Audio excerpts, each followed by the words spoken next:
श्रीनाथ जी गुरु जी को अलग आदेश, माँ भगवती को अलग आदेश, रांची वाले भैरव बाबा को अलग आदेश। आप सभी को आदेश आदेश। अभी 2-3 दिन से मैं बहुत व्यस्त चल रहा हूँ, तो ट्रैवल इतना कर रहा हूँ कि समय ही नहीं मिल रहा कि वीडियो बनाऊं और वीडियो डालूं। लेकिन क्योंकि आज वादा था कि हम ऑनलाइन होंगे, तो आप लोगों के लिए ऑनलाइन हैं। दीपक जी, जय माता दी। डीसी प्रसाद जी, आदेश आदेश। आदेश आदेश, सभी को आदेश आदेश। आ जाओ। आवाज सुनाई दे रही है मेरी? इतनी गर्मी है उज्जैन में, भाई साहब कैसे रहते हैं यहाँ के लोग। हमारा तो रांची और मुंबई का निवास है, तो कोई गर्मी नहीं होती हमारे यहाँ। और यहाँ पे 43 डिग्री सर पकड़ के बैठे हम। छोटा सेशन करूंगा आज, सवाल जवाब के, क्योंकि कोई विषय मैंने आज तय किया नहीं है। एक तो सवाल मैंने देखा था, वो उसमें था कि अघोर हवन कैसे करें। ऐसे मैंने एक वीडियो बना रखा है आप लोगों के लिए कि अघोर हवन कैसे किया जाता है। तो आज आप लोग खुल के सवाल पूछिए, मैं आप लोगों को जवाब दूं। देखो, अघोर का जो हवन होता है ना, अघोर का जो हवन होता है, उसमें भगवती का हवन, भैरव का हवन, महादेव का हवन, सबका हवन अलग अलग होता है। ठीक है। तो जो भैरव का हवन होगा, अगर भैरव आप लोग हवन कुंड बना के पूजा करेंगे, तो जो भैरव हवन होता है उसमें गोल हवन कुंड बनता है। ठीक है, शून्य बनेगा। और माँ भगवती का जब हवन कुंड बनता है तो वो त्रिकोण बनता है। ठीक है। हवन सामग्री में देखो, भैरव का मूलतः सिर्फ और सिर्फ कलेजी से हवन होता है। बाकी आप हवन सामग्री से कितना भी हवन कर लें, लेकिन जो हवन सामग्री से जो हवन होता है वो उतना वैध नहीं है। लेकिन अगर आप कलेजे के टुकड़ों, कलेजा एक खरीद के टुकड़े कर लें, उससे हवन करते हैं तो वो सही रहता है। दूसरा, भैरव का हवन हो सकता है छोटी मछली से। तो छोटी मछली को रख लिया, उससे आप भैरव के हवन करो। ये दो चीजें हैं। भगवती का हवन तो हमने पहले भी बताया है कि उसमें लौंग, काला तिल, और आप गूगल डाल दें, इन 3 चीजों से हवन होता है, और उसके बाद आप बलि दें। और एक एक व्यक्ति ने आज मुझसे पूछा कि बलि देने से क्या हमारा कर्म खराब नहीं होता। देखो, हर चीज का उद्देश्य जो है ना, वो तय करता है कि आपका कर्म अच्छा था या बुरा था।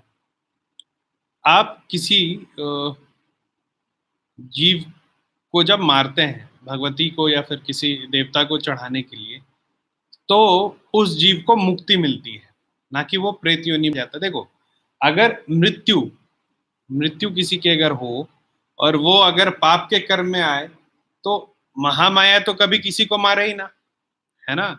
सब हमेशा जिंदा रहे। हाँ, तो ये पृथ्वी पूरी भर जाएगी लोगों से, कभी कोई मरेगा नहीं। इसीलिए जब आप कर्म करते हैं, जब बलि कर्म करते हैं, तो आपको समझना चाहिए कि आपका उद्देश्य सही है, इसलिए वो पुण्य कर्म में आता है, ना कि पाप कर्म में। सवालों पे आता है, क्या है? आदेश आदेश। कर्ण पिचाशनी। एक बार कर्म लिखते हैं, एक बार काम पिचाशनी लिखते हैं। अच्छा, कर्ण पिचाशनी क्या होती है? कर्ण पिचाशनी पिचाशनी योनि की एक साधना है। ठीक है। इस साधना को करने से एक आपके पास एक पिचासी शक्ति आती है, जो आपके कंधे पे आकर बैठ जाती है। और उसके बाद वो आपके कान में, जो सामने वाला इंसान होता है ना, उसके बारे में बताती है। देखो, इसमें क्या है, कर्ण पिचाशनी साधना का 2-3 विषय है। एक तो कर्ण पिचाशनी दिन भर बात करेगी आपसे, आपको बिल्कुल कभी शांत नहीं रहने देगी। दूसरा, कि फ्यूचर कभी भी डिसाइड नहीं होता है किसी का। ठीक है। किसी का भी पास्ट जो होता है वो तय रहता है, प्रेजेंट लगभग तय रहता है, क्योंकि वो पीछे के कर्म से आगे का कर्म तय होता है। और जो फ्यूचर है ना, वो हमेशा ऑप्शंस रहते हैं। तो कर्ण पिशाचिनी भी अगर आप बोलोगे कि ये आपको किसी का फ्यूचर बता दे कि ऐसा नहीं होता, वो एक ऑप्शन बताती है कि ऐसा भी हो सकता है इसके जीवन में, ठीक है। इसीलिए एस्ट्रोलॉजी हमेशा प्रोबेबिलिटी पे चलता है, लेकिन कर्ण पिशाचिनी को रखना बहुत खराब होता है। एक तो उसका दुर्गंध बहुत ज्यादा होता है, तो आपके आसपास के लोग आपके साथ बैठेंगे नहीं। दूसरा, आज तक जितने लोगों ने भी कर्ण पिशाचिनी रखा है, चाहे तो उसको छोड़ दिया है या फिर पागल होके मर गए हैं।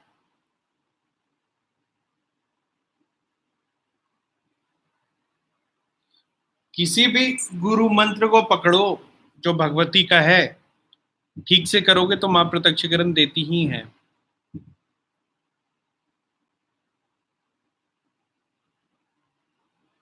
किस तरीके के तंत्र बाधा से परेशान है धर्मेंद्र जी? मुकेश जी, आपकी भी जय हो। आप रांची कब आ रहे हो? आऊंगा 2-4 दिन में। आदेश आदेश बालाजी।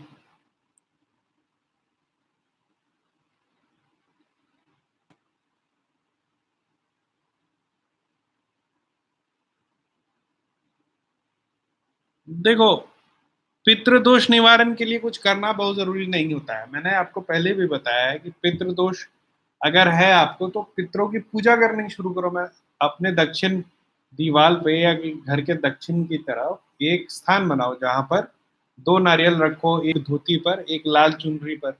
उस पे अपने अपने ईस्ट, अपने पितरों को आप आवाहन करो, ठीक है।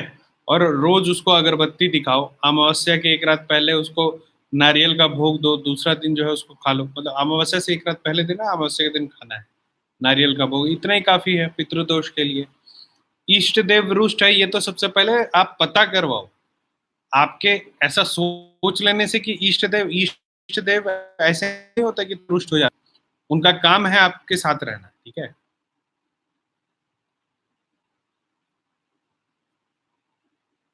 मैं जरूर प्रेयर करूंगा अनिल जी, आप व्हाट्सएप पे डिटेल भेजना वही की।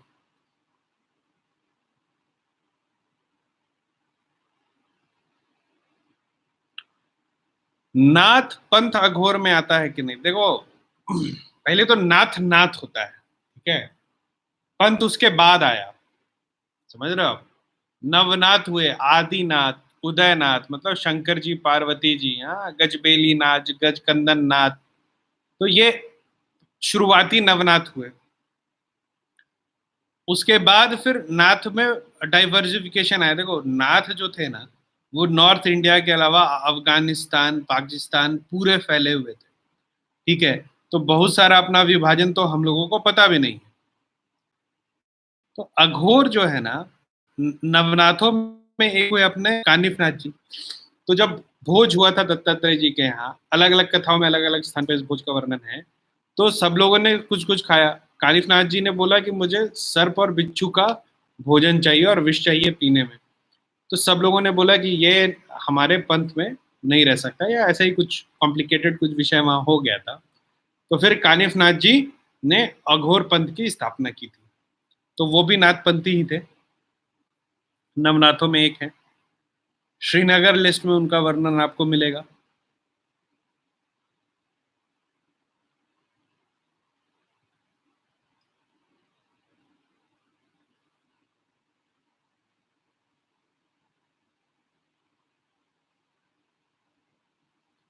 तो शायद ये डालूंगा चोर गणेश शब्द। वीर कंगन कैसे सिद्ध करते हैं? वीर कंगन का मंत्र होता है, उसके उसका एक विधान है। 1 मिनट रुक जाओ।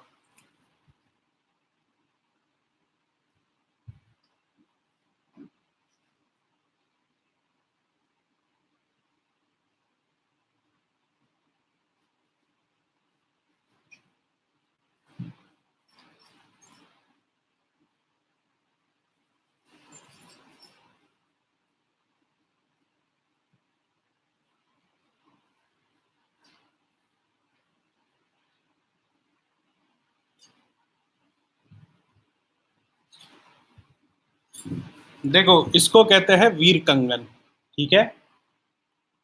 ये जो कंगन है, इसमें जो ये आप देख रहे हो, ये 52 वीर बैठे हैं, ठीक है। तो इसमें से गुरु कृपा से हमेशा लेना चाहिए। वीर कंगन ऐसा नहीं है कि मार्केट में मिल रहा है, ऑनलाइन मिल रहा है तो ले लेना चाहिए। वीर कंगन एक ऐसा चीज है जिसको आपको हमेशा अपने गुरु के हाथ से लेना चाहिए। उसके बाद गुरु आपकी शक्ति के हिसाब से एक मंत्र बताएंगे, उस मंत्र की साधना का विधि बताएंगे। देखो, वीर कंगन की साधना अत्यंत खतरनाक साधना होती है क्योंकि आप जब वीर को इस पे बैठाते हैं तो वीर इसको वापस लेने आता है। तो अगर आप घर में रहते हैं तो थोड़ा सोच समझ के और मजबूत गुरु के अंदर में वीर साधना कीजिएगा। तो इसका साधना बहुत कठिन नहीं है, लेकिन वीरों को संभालना बहुत मुश्किल होता है। तो इसका मंत्र है और एक साधना विधि है, बहुत सरल विधि है। कोई ऐसा नहीं है कि आपको स्मशान में जाके शोषित करना होता है। ठीक है।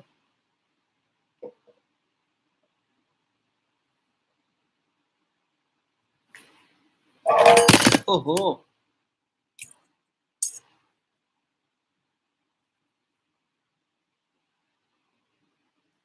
गुरुजी हमें भी अघोरी बनना, हम अघोरी बनना चाहते हैं, क्या करना है? पता नहीं यार, हम तो अभी बने नहीं है, बन जाएंगे तो बताएंगे।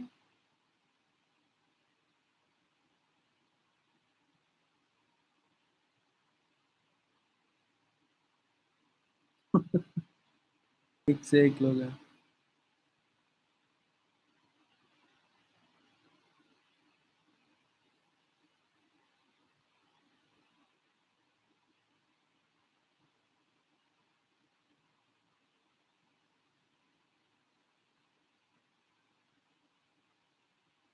ये दीपक, ये पूरा व्याख्यान मुझे बताया, ऐसे मैं आपको नहीं बता पाऊंगा कि इसका क्या मतलब है।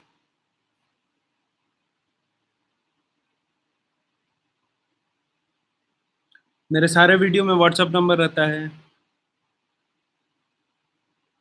अलग आदेश संजीव जी।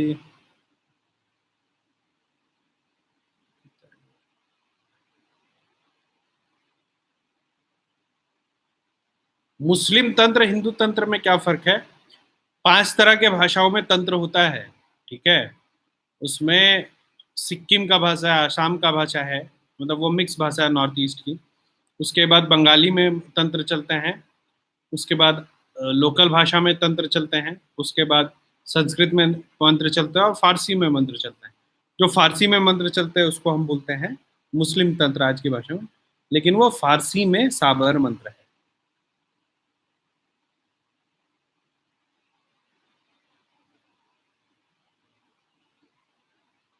तांत्रिक साधकों की आर्थिक स्थिति इसलिए खराब होती है क्योंकि वो जब तंत्र साधना करते हैं तो वो महाकाल महाकाली के को साधते हैं और विष्णु और लक्ष्मी को छोड़ देते हैं। दूसरा, पूजा में त्रुटि हो जाती है। क्या है कि जब आप सब भगवानों की पूजा करते हैं ना तो सबका ख्याल आप लोगों को रखना चाहिए। लेकिन तांत्रिक बनने के बाद, मतलब तंत्र आने के बाद, लोग एकदम जबरदस्त तांत्रिक हो जाते हैं। तो शुद्ध अशुद्ध का ज्ञान वो छोड़ देते हैं। देखो, अघोर में शुद्ध अशुद्ध का ज्ञान नहीं है, लेकिन अघोर की अवस्था तक जब तक आप नहीं पहुंचे तब तक उसका ज्ञान रखना चाहिए। तीसरा, एनर्जी जब आपके साथ सिंक करती है तो आपको उस हिसाब से अपने मन को और शरीर को पवित्र रखना चाहिए। नहीं रखोगे तो एनर्जी रिएक्ट करती है। तो इन सब कारणों से एक साधक हमें गरीब रहता है।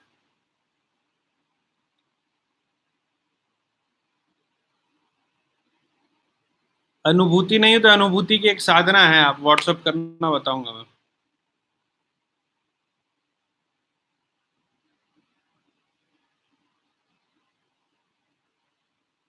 आदेश आदेश वैभव जी। डियर सर, नमस्कार नमस्कार। तो ये क्या है बताए? साधना मत पूछो कीजिए, ऐसा गुरु से पूछिए अपने। आदेश तेजस जी।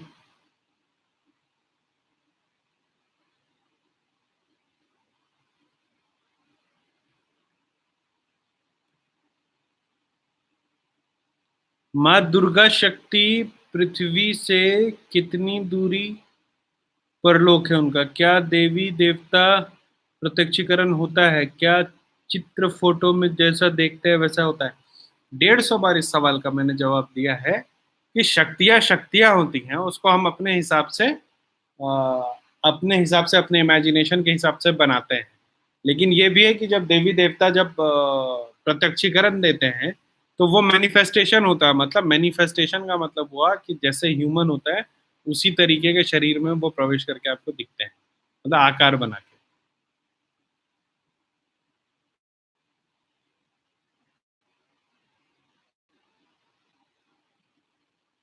साधना करने से ऐसे ही दोष मिट जाता है। परमार जी।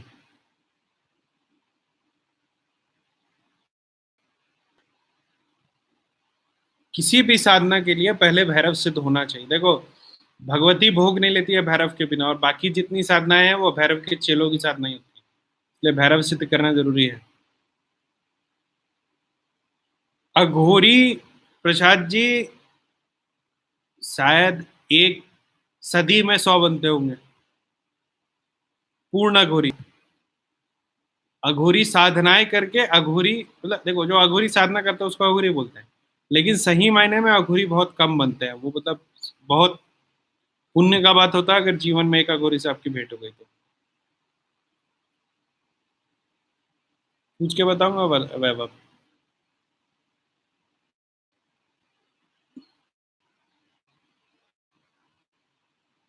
कर सकते हैं, लेकिन उसका बेसिक सीख लेना चाहिए अघोर पंथ का।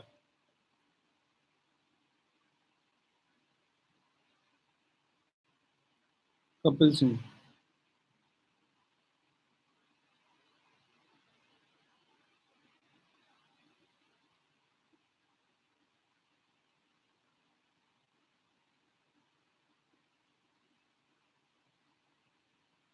जिन्नात पे मैंने एक वीडियो बनाया कपिल सिंह, आप जरूर देखिएगा।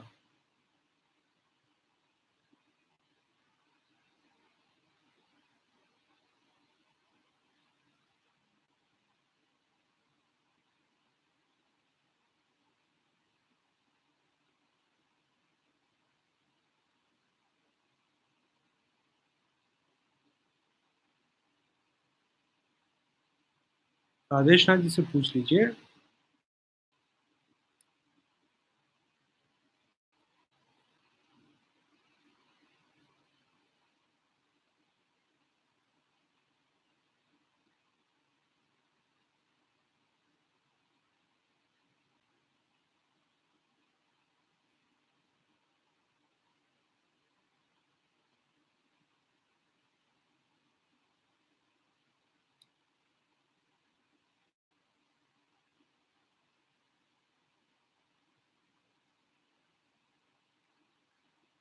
शिल्पा जी, कुंडलिनी जागृत करना एक दिन का प्रक्रिया नहीं है, योग ध्यान और साधना तीनों करना पड़ेगा आपको। तो आपकी अपने धीरे धीरे कुंडलिनी जागृत हो जाएगी। कुंडलिनी जागरण का बेसिक स्टेप्स मैंने एक वीडियो में डाला है इस वीक, आप देखिएगा।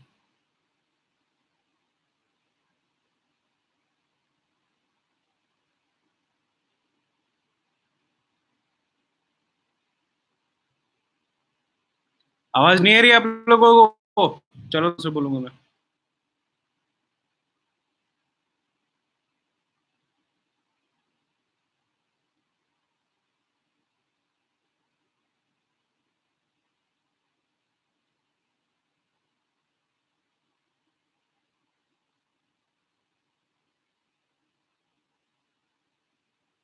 सिक्किम की भाषा सिर्फ अलग है, बाकी पद्धति तो हमारी है।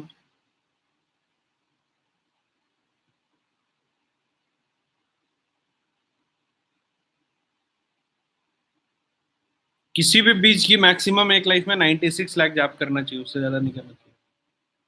शरीर के, देखो, लोग सोचते हैं ज्यादा पूजा करने से, जैसे मैंने एक मंत्र डाला था, ओम ह्रीम अस्वर अस्वर प्रस्वर प्रस्वर घुर घुर तरत अनुरूप चट चटा प्रचट प्रचट कहा कहा बम बम बंदया बंदया घाते घाते हुम फट। अब इस मंत्र को मैंने क्लियर बोला था, 3 बार से ज्यादा जाप नहीं करने। अभी तक 100 मैसेज आ गया है। मैं एक माला को क्या नहीं कर सकते, आपका शरीर उसको नहीं संभाल पाएगा। ठीक है, तो किसी भी बीज मंत्र का, किसी का भी बीज मंत्र हो, तो पूरे जीवन में 96 लाख जाप करना चाहिए, उससे ज्यादा नहीं। भारत कुलदीप जी, ये विषय यहाँ रखने का जरूरत नहीं। 14 साल से ब्लैक मैजिक से पीड़ित हूँ। बहुत लोग हैं इसमें सपेरे, आपको खोज लेंगे।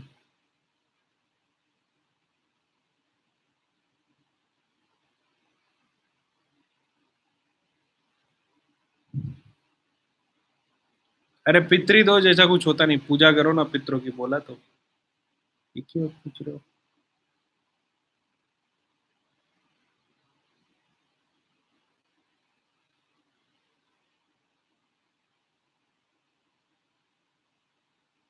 विष्णु की मैंने दे रखी है। विष्णु की साधना मैंने दे रखी है, आप देख लेना।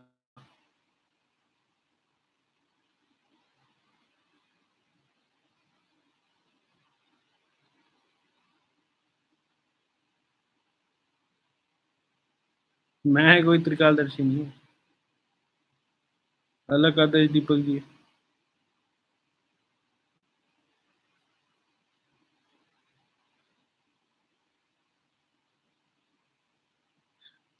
शक्ति प्रत्यक्षीकरण का उद्देश्य ही होता है कि वचनबद्ध करना शक्ति को। मोहित हो जाओगे तो खत्म हो जाओगे। शक्ति को प्रत्यक्षीकरण करके वो पहले से आपके गुरु बता के रखेंगे कि किस शक्ति से आपको क्या मिलने वाला है और उससे वही मांगना चाहिए। ठीक है। शक्ति पर प्रत्यक्षीकरण करो तो मांग लिया करो, वचनबद्ध करो उसको।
आदेश चाहे तो गुरु देता है या इष्ट देते हैं, जिनको सिद्ध कर रखा है।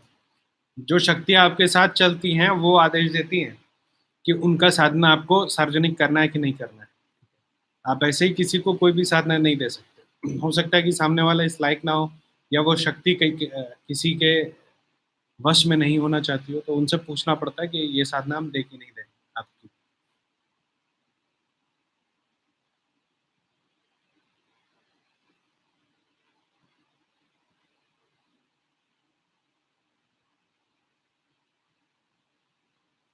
कर लो, अमावस्या से कर लो, अच्छा दिन है। वरुण सिन्हा जी। अघोर रुद्र मंत्र का साधना एक ही दिन होगा अभी। जुलाई में समय होगा, संपर्क में रहना, बताऊंगा। वो हमेशा सिद्ध नहीं होता।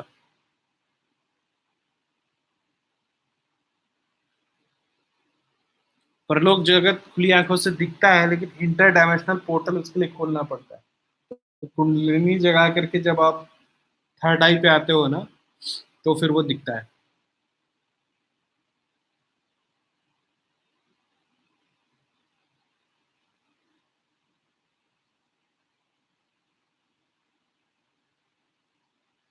मेरा फोन इसलिए स्विच ऑफ रहता है क्योंकि आप लोग फोन कर करके उसका बैटरी खत्म कर देते हो।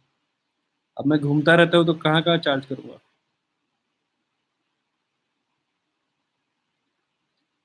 पर जब मैं भूत शुद्धि पे मैं वीडियो बना दूंगा, रवि जी, पढ़ लिया मैंने।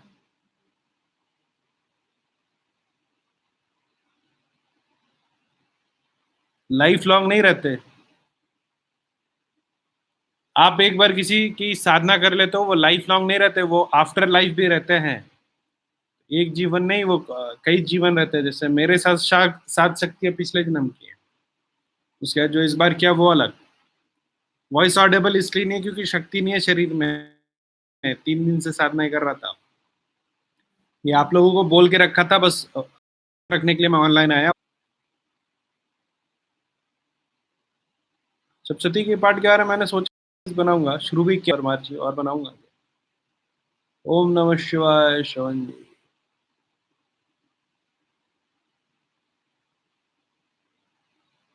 नवग्रह शांति। हम्म। सूर्य को जल दो, भैरव की पूजा करो, कोई ग्रह नहीं टकराएगा।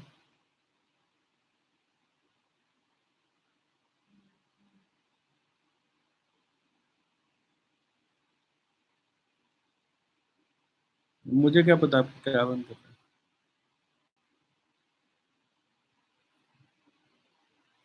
हनुमान जी की कोई घर पर ही कर सकती ने वाली इफेक्टिव साधना बताइए। ठीक है, बता दूंगा।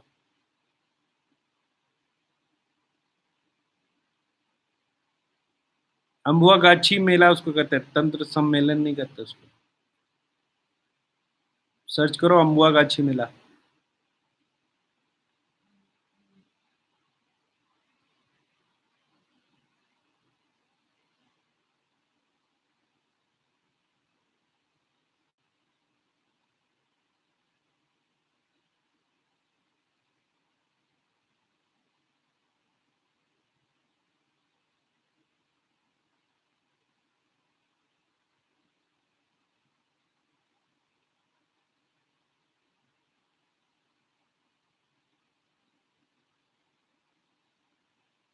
साधना के दौरान काम वासना बढ़ती ही है। देखो, उसका एक मंत्र होता है जिससे कि वो काम वासना रुक जाए।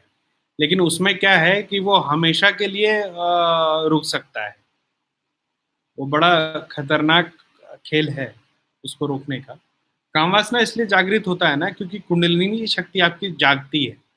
तो मैंने आपको पहले भी बताया कि सबसे नीचे जो कुंडली शक्ति है वो रेड में होती है। वो जैसे ही ऊपर उठेगी वो आपके सेक्सुअल एबिलिटीज को प्रोवोक करती है। उस चीज को आपने रोक लिया तो फिर आपकी कुंडलिनी ऊपर बढ़ जाएगी। तो इंस्टेड कि उस कुंडलिनी को रोको, उससे अच्छा है कि उस भावना को रोक के रहो। उसको स्टोर करना सीखो। जैसे जब फास्टिंग करते हो तो क्या करते हो, खाना नहीं खाते हो, भूख तो लगती है ना, नहीं खाते, वैसे ही उसको रोको। वो अच्छा साइन है।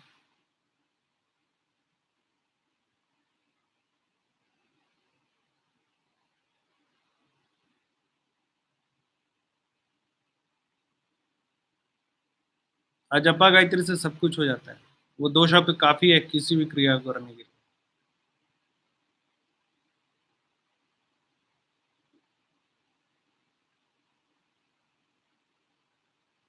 क्या भैरव और काल भैरव एक हैं? अष्ट भैरव हैं प्रभु जी। थोड़ा तो बेसिक जान लीजिए, पूछने से तो। अष्ट भैरव होते हैं, काल भैरव काशी के कोतवाल हैं।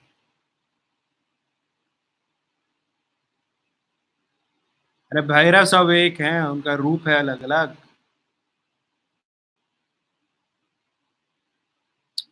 सिर्फ हवन नहीं, 5 तरह की क्रियाएं होती हैं साधना, एक साधना के बाद। ठीक है। एक एक जाप है उसमें। सिर्फ जाप करने से पूरा नहीं होता है।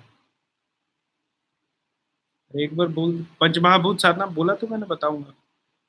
इस पे वीडियो बनाना पड़ेगा। लाइव में कितना बताऊंगा।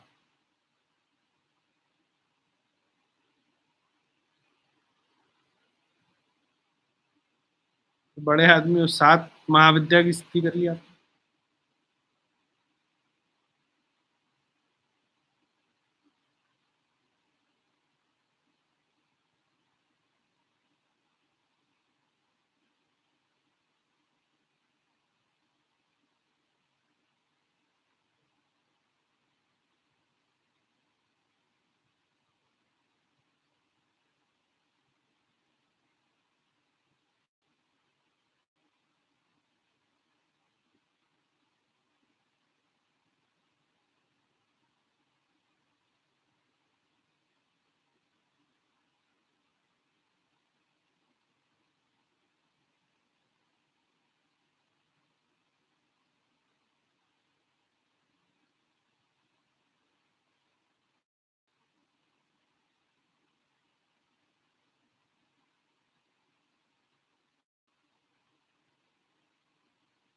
सवाल नहीं आ रहे मजेदार आज।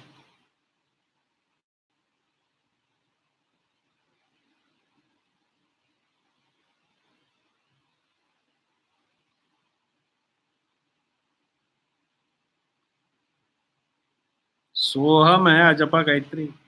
इतना आसान होता है अजपा गायत्री जानना। तो सोहम तो किताबी अजपा है। अजपा का देखो, लिखना, मंत्र क्यों नहीं लिखे जाते थे? क्योंकि मंत्र जो लिखे जाते हैं ना और मंत्र जो बोले जाते हैं, दोनों में अंतर होता है।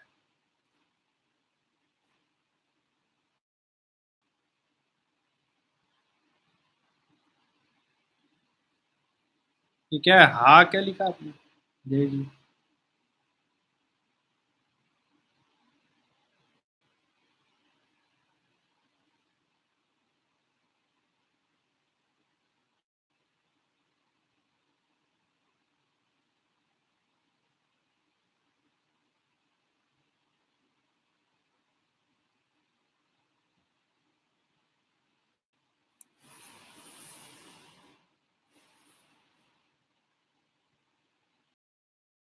कुंडलिनी जागरण का शुरुआती मैंने बता दिया। बाबा या किसी भी, जब आप ताकतवर शक्ति की आप उपासना करोगे ना, उसके गण आते हैं रोकने के, कि आप उसको सिद्ध ना कर पाओ।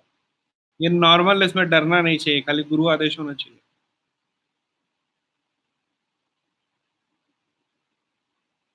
बाबा भैरव से कैसे बात कर सकते हो? बाबा भैरव बताएं। अघोर पंथ के बारे में कुछ बताइए। वाह,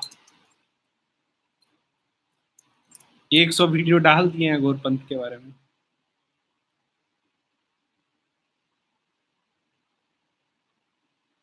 सही बात है परमार जी। अजपा गायत्री ऐसा नहीं होता है कि सोहम लिख दिया किसी ने, वैसा नहीं होता। जबरदस्त मंत्र है।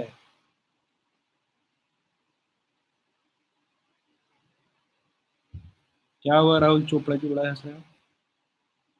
चलो, आज अब क्या है कि तबीयत मेरी थोड़ी ठीक नहीं है। अगली बार अपन अगली रविवार को एकदम धमाकेदार लाइव सेशन करेंगे किसी अच्छे विषय पर। वो आप लोग तय करके बता दो। ठीक है। डाकिनी के बारे में बताइए, ये जवाब दूंगा मैं आज। देखो, डाकनिया क्या है ना, डाकनिया मतलब तंत्र में तो बहुत ऊपर होती है। ठीक है। नाथों में हमारे एक गुरु हुआ करते थे नवनाथ में, मैं नाम नहीं बताऊंगा। उनकी मृत्यु डाकनी के चलते हुई थी। कानिफ नाथ जी की मृत्यु डाकनी के श्राप से हुई थी। ठीक है। तो नाथों और डाकनियों में हमेशा लड़ाई रहता है। डाकनियों की कुल देवी कौन है? कुरुकुल्ला देवी। कुरुकुल्ला कौन है? कुरुकुल्ला का नाम सुना है आप लोगों ने? नहीं सुना होगा। कुरुकुल्ला देवी डाकिनियों की देवी मानी जाती है। तो बोलते हैं जय माँ डाकिनी, बहुत लोग बोलते हैं, हम लोग जय माँ कुरुकुल्ला। भगवती का रूप है, तो कुरुकुल्ला का हम मानते हैं। तो वो डाकिनियों का क्या था ना, कि वो नाथों से लड़ती थी। तो कोई भी देवी देवता उनको अपना, मतलब उनके इष्ट नहीं बनते थे, तो वो माँ भगवती के पास चली गई। माँ दयालु, माँ ने बोला ठीक है, मैं आज से तुम लोगों की देवी हूँ। ठीक है। तो माँ कुरुकुल्ला के रूप में जो है, वो इनकी देवी बन गई। तो कौलांत पीठ है, कौल अंत। अब कौलांत पीठ कहाँ से आया? जब गोरखनाथ जी मच्छेंद्र नाथ जी को लेकर के आए थे वहां से, कामाख्या से, उनके दो पुत्र थे। तो दोनों पुत्रों को गोरखनाथ जी पसंद नहीं करते थे। ठीक है। तो कुछ कुछ अपना विषय हुआ, वो खाना मांगने के लिए गांव गए। एक गाय को चमार ने बोला कि आप एक गाय है, उसको आप फेंक दो तो मैं आपको खाना दूंगा। मच्छेंद्र नाथ जी को यह बात पता चला कि अपने दोनों बेटों को उन्होंने भगा दिया।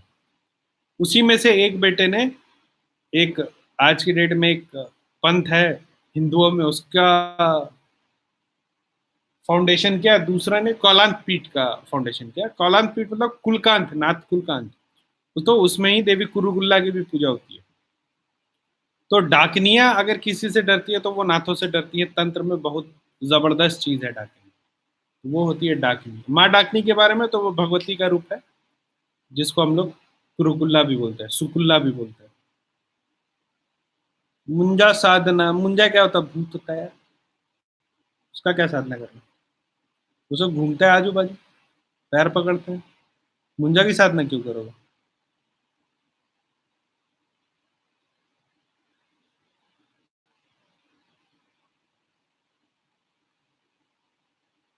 देखो, ये सब जो विषय है ना, कि शिव जी ने अघोर पंथ की स्थापना की। नाथ पंथ से पहले शिव, देखो शिव जी का जो अघोर रूप पहला है ना, वो आदिनाथ का ही था। इसीलिए मानते हैं कि नाथपंथ की शुरुआत वहां से हुई। तो शिव जी ने ही स्थापित किया, एक तरह से बोल सकते हो। देखो, शिव जी का जितना नाम है सब में नाथ लगता है।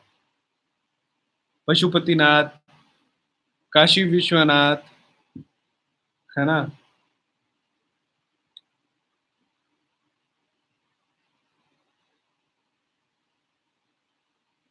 देखो, तुम ही मेरे मित्र हो संजीव मंडल जी। सर, इनकी साधना करके तो ऐसा सुना है बहुत डराती हैं। कुछ नहीं डराती हैं, काहे डरते?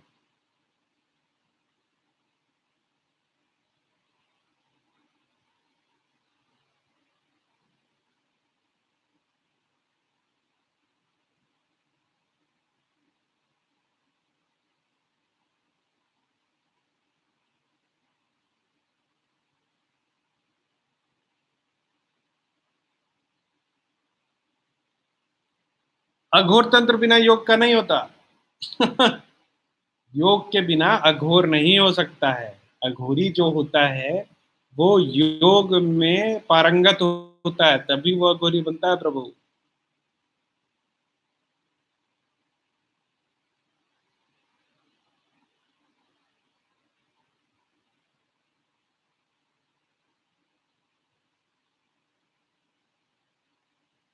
हाँ, ले लीजिए आदेशनाथ जी से दीक्षा, फेसबुक पे है वो। एकदम गुरु मंत्र से कुंडली जगता है।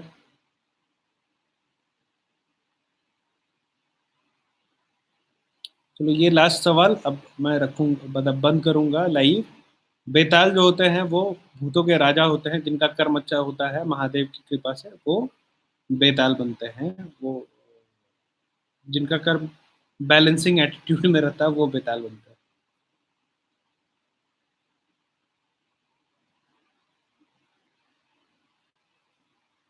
आप सभी को आज के लिए आदेश, आदेश, अलग आदेश।